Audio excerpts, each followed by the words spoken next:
On January 30, 1649, King Charles I of England was executed in front of his own palace. He was the first monarch in history to be tried and executed by his own people.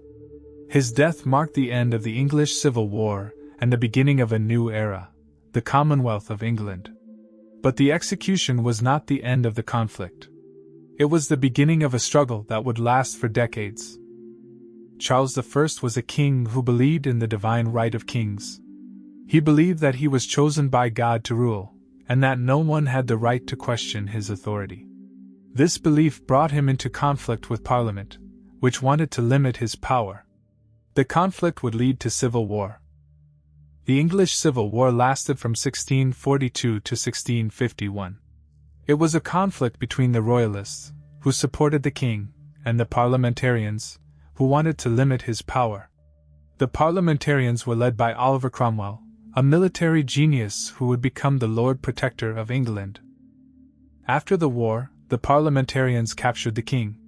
They put him on trial for treason. The trial was controversial. Many people believed that a king could not be tried. But the Parliamentarians were determined.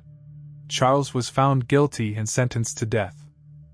On January 30, 1649, Charles was led to the scaffold. He was calm and dignified.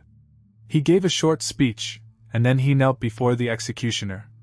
The axe fell, and the king was dead. A collective gasp went through the crowd. After the execution, England became a republic. The monarchy was abolished, and Oliver Cromwell became the Lord Protector. The Commonwealth of England lasted for 11 years, until the monarchy was restored in 1660. In 1660, the monarchy was restored. Charles II, the son of the executed king, was crowned. The execution of Charles I was a turning point in history. It was a warning to kings that they could not rule without the consent of their people. But here is the question that remains: was the execution of Charles I justified? The king had started a civil war. He had refused to compromise. He had put his own authority above the good of his people. The execution was a radical act, but it was also a necessary one.